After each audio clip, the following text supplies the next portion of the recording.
Ku cari-cari kau di sekolah hari ini. Aku punya berita besar, dan ini buruk. Sangat buruk. Jangan biarkan aku menunggu. Ibu bilang kami pasti pindah ke California akhir bulan ini. Apa? Tak boleh. Itu 2 hari perjalanan dari sini. Ya, aku tahu. Tapi ibu akan menikahi David. Itu David yang sama dengan yang takut laba-laba, kecoa, dan lainnya? Ya, pria itu. Dia sudah berusaha dapatkan perhatian ibu sejak dulu. Mengiriminya bunga, memainkan gitar di teras kita. Lalu minggu lalu dia bahkan memanjat pohon oak supaya bisa menyerahkan bunga kepada ibu lewat jendela kamarnya. Oke, itu agak menyeramkan. Iu, iya banget. Tapi kau tahu, bagian terburuknya adalah aku harus pindah ke sekolah lain. Tidak. Lisa tak boleh pindah. Dengan siapa aku akan duduk saat makan siang? Dengan siapa aku akan nonton film receh? Kita sudah sahabatan bertahun-tahun lamanya. Kita tak bisa berpisah seperti ini. Tak ada yang bisa memahamiku seperti dia. Kami bagai setengah dari satu kesatuan. Ayahnya sudah meninggal, jadi dia hanya punya ibunya. Sedangkan aku hanya punya ayahku. Dan ya, itu adalah ayahku yang luar biasa. Hanya ada aku dan ayah selama 10 tahun terakhir. Aku masih ingat sore itu, ketika ibu membawa kopernya dan pergi dengan lelaki lain. Setelah itu aku dan ayah kembali ke sini, ke kampung halaman kami, New Hampshire. Baru setelah aku sedikit lebih dewasa, aku tahu kalau ibu dan kekasihnya menipu ayah terkait semuanya. Jadi, ayah kerja keras untuk buka bengkel reparasinya sendiri, untuk menghidupi kami sejak itu. Itu tak adil. Ayah seorang pahlawan dan ia layak bersama wanita yang lebih baik. Tunggu dulu. Ya, ayah layak mendapat yang lebih baik dan siapa yang lebih baik daripada Ibu Lisa? Aku perlu beritahu Lisa rencanaku ini sekarang. Jadi aku langsung lari ke kamar dan menelponnya. Sis, aku punya rencana terjenius yang pernah ada untuk membuatmu dan ibumu tetap di sini bersamaku. Tolong, aku menyimak. Apa saja? Aku sungguh tak ingin pindah ke Kelly. Oke, dengarkan. Mari kita jodohkan ibumu dengan ayahku. Ia pria yang baik, dan itu artinya kita akan jadi saudara. Kami berdua memekik gembira. Lisa selalu ingin punya ayah yang baik, bukan David yang aneh itu. Aku bisa lihat rasa iri di matanya saat ku bicarakan kejahilan lucu yang kulakukan ke ayahku. Sementara sebaliknya, hatiku sakit setiap kali dia cerita padaku tentang hari memanjakan dirinya bersama ibunya. Oke, pertama, riset itu penting.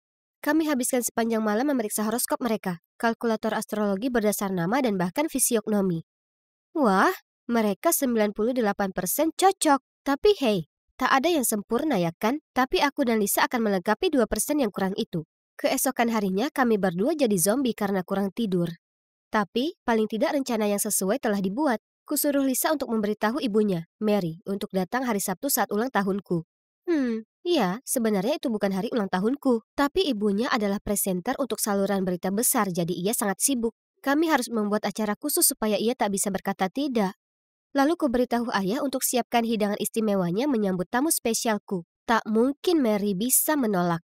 Hari itu aku membantu ayah menyiapkan bahan saat ku dengar bel pintu berbunyi. Ku buka pintu melihat Lisa berdiri di sana dengan kue ulang tahun dengan frosting pink. Dan di sebelahnya adalah ibunya. Selamat ulang tahun sayang. Ini untukmu. Oh, ada yang harum sekali baunya. Dan sangat tak asing. Lanjutnya. Halo? Mary? Jack? Kenapa kau kemari? Untuk ulang tahun Erin. Dan kau? Aku ini ayahnya, dan asal kau tahu sekarang bukan hari ulang tahunnya. Iya, brengsek. Kata Mary berbisik sambil memutar matanya. Maaf, kau mencampakkanku tanpa alasan. Jadi kenapa bersikap seperti itu? Oh ya? Tanpa alasan?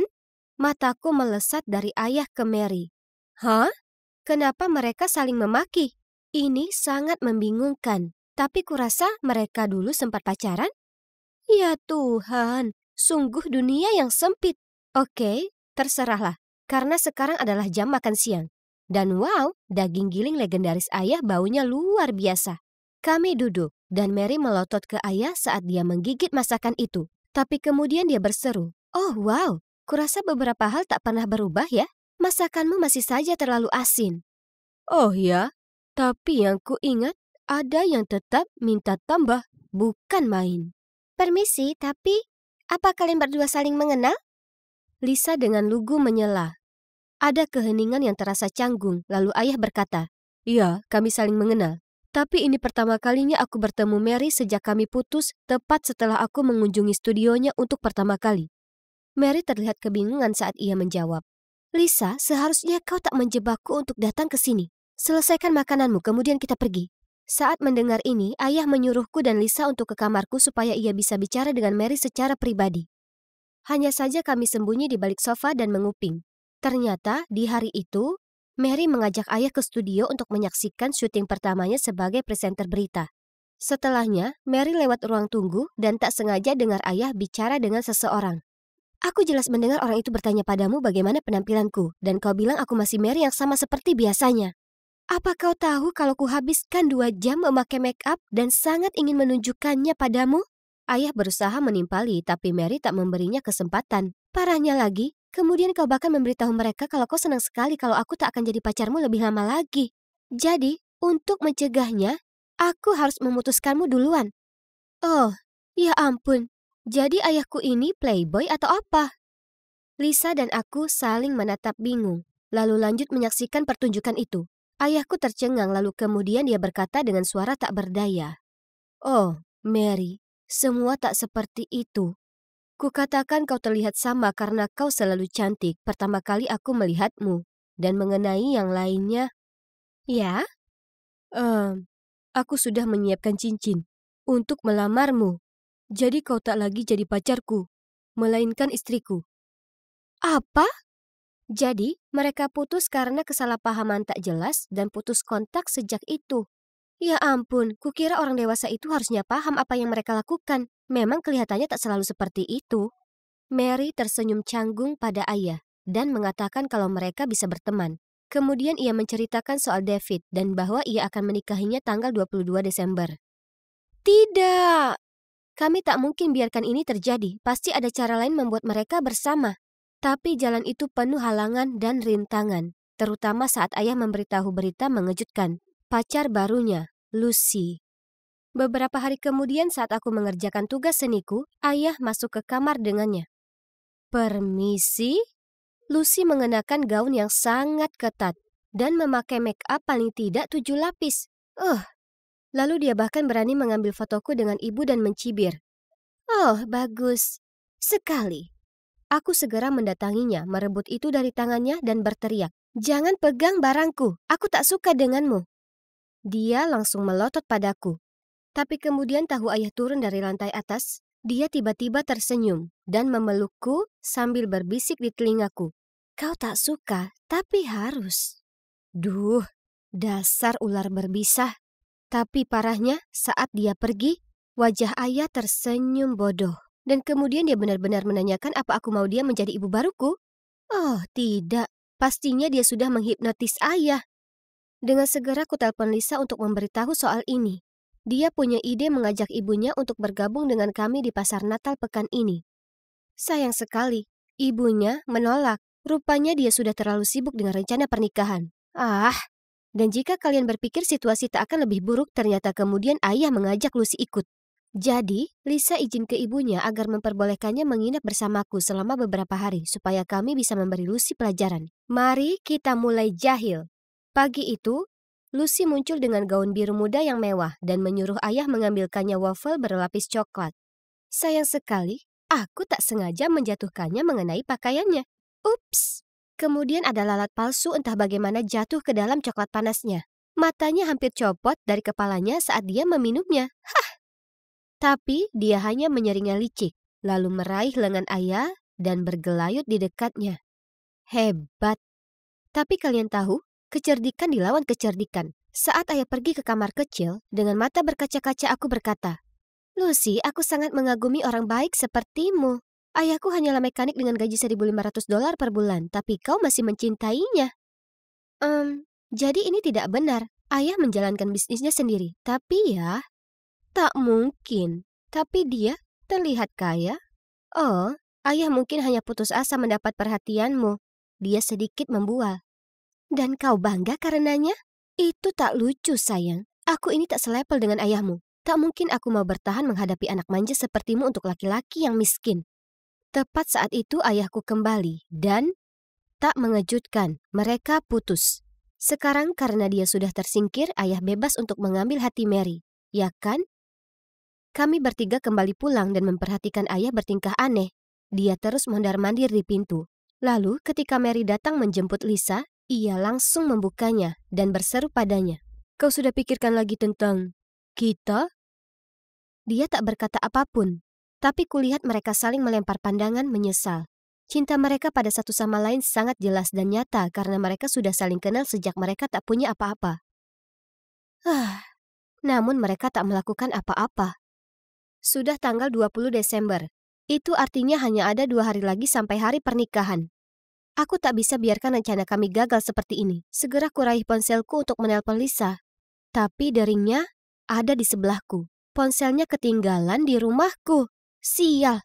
Lalu besok paginya, aku jalan ke rumahnya untuk pergi ke sekolah seperti biasa. Tapi tak ada siapapun di rumah. Dan dia juga tak di sekolah. Ya ampun. Apa mereka sudah pindah ke tempat David? Langsung kuberitahu ayah sesampainya di rumah. Ia berpikir sebentar. Lalu menyuruhku masuk ke mobil segera untuk pergi ke California. Jadi perjalanan darat kami selama 2 hari pun dimulai. Saat kami sampai di lokasi pernikahan, tempatnya kosong.